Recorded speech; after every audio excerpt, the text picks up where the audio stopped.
Восточные королевства, Калимдор, Нордскол, Запределье. В игре есть десятки локаций, сотни подзон, тысячи NPC на любой вкус и цвет. Но даже среди этого изобилия есть локации, которые не попали в Warcraft, ни в ванильной версии, ни в последующих дополнениях. Но прежде эти локации появились в стратегиях, или на худой конец в Warcraft RPG. Сегодня я бы хотел рассказать о таких забытых местах. Давайте начнем наше путешествие по нереализованным зонам с островов. Их на удивление довольно много. Для этого вернемся во второй Warcraft. Идет напряженная война Орды и Альянса. Орда продвигается на север континента, а под угрозой оказываются столицы Лордерона и высших эльфов. Орда, к большому удивлению для всех, начинает более чем эффективно использовать флот, который доставляет очень много неприятностей Альянсу. На старых картах Восточных Королевств можно приметить целый ряд островков, которых нет в World of Warcraft. А некоторые места, которые все-таки появились, были со временем перемещены, как гробница Саргераса, которая находилась недалеко от Штормграда, или Култирас, который был куда ближе к континенту. Начнем с острова под названием Балор. Мы знаем о нем очень мало. В мануале ко второму Warcraft упоминалось, что остров находился под контролем клана Бушующего Шторма. Этот клан был создан Гул'даном во Второй войне, который должен был быть его очагом безопасности после смены власти в Орде. Вдобавок, клан помогал ему в грязных делах и намерениях добраться до гробницы Саргераса. Согласно мануалу, клан обосновался в Штормграде, который был захвачен орками после Первой войны, и на острове, который находился недалеко от города – Балоре. В целом, больше никакой значимой информации о острове больше нет. В World of Warcraft он не попал, зато игроки кое-что приметили в синематике времен битвы за Азерот. В начале синематика крупным планом показывалась гавань Штормграда, где войско собирается на новую зарубу. Вдали находился какой-то остров, которого в обычной игре попросту не было. Подозрения пали на Балор. Возможно, это была просто небольшая ошибка разработчиков, поэтому идем дальше. Куда севернее Балора находились так называемые Канальные острова. Место сыграло чуть более важную роль во Второй войне. Началась морская битва между фракциями за их контроль, и хоть поначалу Альянсу удалось отбить орков с острова, позже орки другими путями все равно проникли на север континента. А по результатам морских сражений за эти острова, несколько прибережных городков Альянса находились в руинах. В эту же копилку можно отметить Зул'дар, который примыкал к Канальным островам и был одним из мест сражений в ранее описанных событиях. Прежде этот остров являлся частью королевства людей. Во Второй войне новый вождь Орды приказал оркам взять под контроль Зул'дар, где находился небольшой аванпост людей, и построить на нем перевалочную базу, в частности наладить производство еды.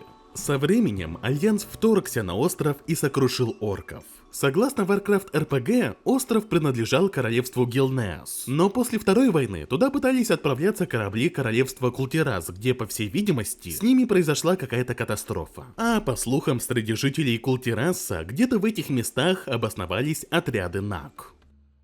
В Warcraft 3 мы в компании Орды увидели острова Черного Копья, на которых произошло много интересных событий после открытия Темного Портала. И начнем мы, пожалуй, собственно, с племени Черного Копья, в честь которого острова и были названы. Давным-давно, веками, племя Черного Копья являлось частью империи Гурубаши. Да и в целом, внутри Гурубаши находился целый ряд больших и маленьких племен. Несмотря на, казалось бы, единое нахождение в одной империи, внутри между разными племенами и группами постоянно происходили конфликты, междоусобицы и даже войны. Можно сказать, что внутри шла гражданская война. Безумцы пытались призвать бога крови в надежде, что он решит проблемы хаоса и голода, которые окутали империю. Но вместо этого обстановка только накалилась, а в качестве жертвоприношений богу крови поносились не только враги империи, а и собственный народ.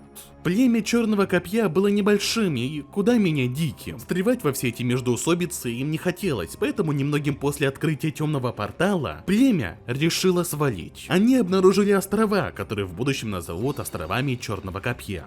Тролли там обосновались, построили поселение и жили в сравнительном спокойствии некоторое время, около 20 лет по очень примерным прикидкам. Отцу Волджина однажды пришло видение, что скоро вся эта мирная обстановка пойдет к праху. Поэтому Волджин и еще один видный тролль отправились в густые джунгли острова. Там было настолько темно, что едва ли можно было отличить день от ночи. Там обитали жестокие, свирепые и дикие существа, которые должны были стать испытанием для этих героев. А пока они выживали там в течение нескольких месяцев, на остров прибыли орки и люди. Вернее сказать, в начале Третьей войны орки пытались свалить с восточных королевств на новый континент. Люди это заметили и начали преследовать флот орков. Но произошла буря. Корабли людей и орков были повреждены или выкинуты на берега островов Черного Копья. Трал намеревался остаться на время на острове, чтобы починить флот и отправиться дальше. Орки нашли поддержку местных троллей и вместе попытались разгромить базы Альянса. Но в дело вмешалась еще одна сила – Мурлоки. Когда-то они были мирными и не доставляли троллям никаких проблем, но в последнее время они начали похищать троллей для своих обрядов. Они смогли застать армии орков, троллей и людей врасплох. Многие оказались в плену в подземных катакомбах острова.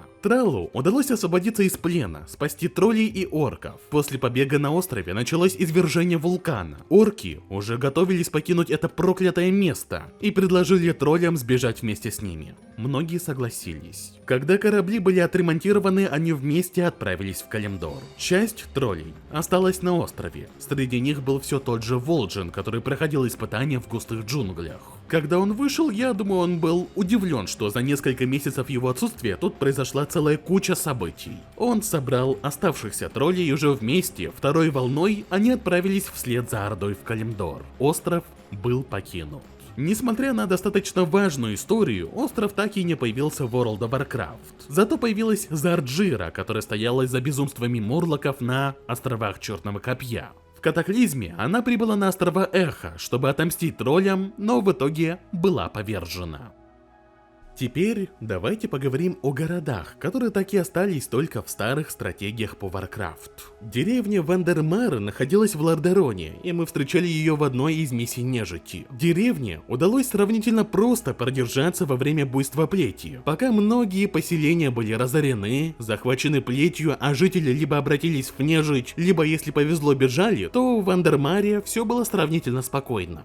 Но так было только на первый взгляд. Среди жителей населенного пункта скрывалось множество членов культа проклятых. Местная власть начала подозревать нехорошее и пыталась отслеживать культистов. Поэтому в миссии Артас вторгался в деревню, созывал культистов и разорял поселение. Что произошло с местом дальше? Можно только догадываться. Я бы предположил, что деревню постигла та же судьба, что и множество других городков Лордарона. Смерть и разрушение. Южнее находилось еще одно интересное место. Крепость Даларана, располагаемая на острове в виде буквально креста. Это место находилось в озере Лардамер, а уже на нем находилась Аместитовая цитадель, по сути главная крепость Кирентора, где располагались обширные библиотеки, совет правления, исследовательские центры магии. Однажды оркам потребовалось добыть Око Даларана, магический артефакт, который должен был позволить оркам открывать порталы в другие миры. Чтобы его добыть, орки осадили остров, вторглись в него, разрушили оборону и забрали артефакт с собой. В World of Warcraft озеро, где находилась крепость, тоже существует, но остров внутри озера вообще никак не связан с тем местом, куда вторгались орки. Задним числом всю эту историю переписали. По текущему сюжету, Аместитовая цитадель находилась не на отдельном острове, а внутри самого Даларана, который был неподалеку. А остров, который имел уже не крестообразное очертание, а скорее вид полукруга, был пристанищем для неприметной крепости Лордарона. Кстати, раз уж мы заговорили за озера, восточнее цитадели Даларана находилось еще два озера, которые соединялись между собой рекой. Южное озеро, также известное как озеро Дароумир, стало довольно важным местечком истории игры и плети в частности. Место мелькало еще во Второй войне в контексте морских битв, а по центру находился остров, ставший родным домом для многих культистов. Там располагался Некроситет, который и до, и после нашествия плети был важным центром культа проклятых. В World of Warcraft это место тоже существует, тут все хорошо. А вот второе озеро, озеро Абаси, которое соединяется рекой и разделяло территорию людей из Уламана, просто исчезла и, видимо, было забыто. А зря, ведь для троллей оно было важным. Если обратиться к Warcraft RPG, то можно узнать, что озеро было, цитирую, центром Зуламана, как географически, так и политически. Берега озера усеяны хижинами троллей, а к его средине тянутся грубые пирсы. Озеро Абасии – излюбленное место обитания жесткозубов. Иногда они выпрыгивают и потрошат одиноких рыбаков-троллей. Короче говоря, можно предположить, что озеро было не только пристанищем для вот таких вот диковинных существ в стиле лохнесского чудовища, но и в целом крайне важным местом для целого государства. Еще один забытый город – это Санни-Глейд, который должен был находиться недалеко от столицы Штормграда. О описании городка мы знаем очень мало. В одной из миссий говорилось: люди Санни-Глейда разжирели и обнаглели от своего процветания. Город подобен спелой сливе, ждущей, когда ее сорвут. Орде удалось сравнительно просто захватить и разгромить городок. Те, кому не посчастливилось выжить, попали в плен к оркам и по сути стали рабами. Но несмотря на разруху, которую они привнесли, орки решили оставить магическую башню нетронутой, которая находилась рядом с городком. Причина проста. Для орков человеческая магия была новинкой, и они хотели изучить то, как она работает. Из-за этого возникло предположение, что в World of Warcraft Санни-Глейд должен был находиться где-то у башни Азоры в Элвинском лесу. Внутри башни было несколько магов, которые хранили тут магические артефакты и занимались исследованиями. Но в World of Warcraft нет никакого городка вокруг этого места. Предположу, что разработчики не хотели добавлять в Элвинский лес еще один крупный хаб уровня Златоземья.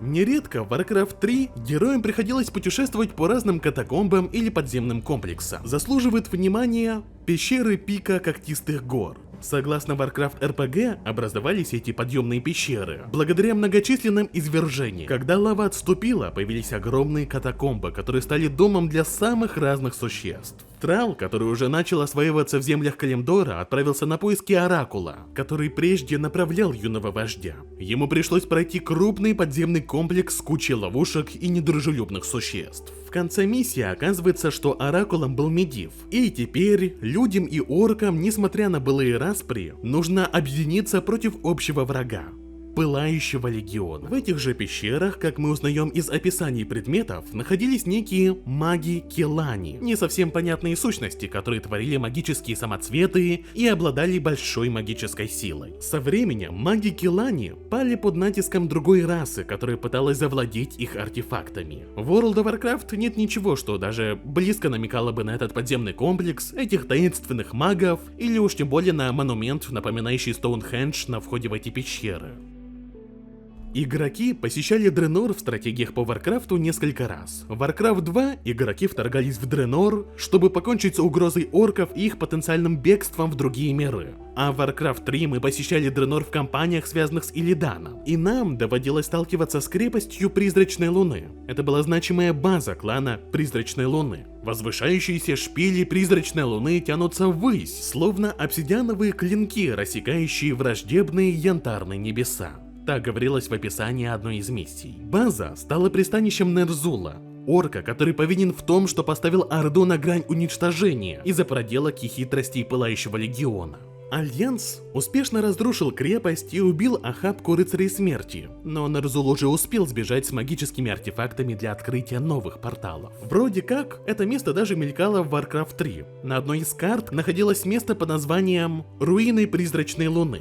Но в ходе миссии мы туда не заглядываем, так что та ли это крепость или нет, неизвестно достоверно. Место так и не появилось в запределье World of Warcraft, хотя, как отмечено на Вовпедии, были разные предположения, где это место могло бы находиться. Но из-за того, что география запределья была существенно изменена в ММО-игре, гадать, где могли бы находиться эти руины, просто бессмысленно. Ну что же, по сути, на этом все.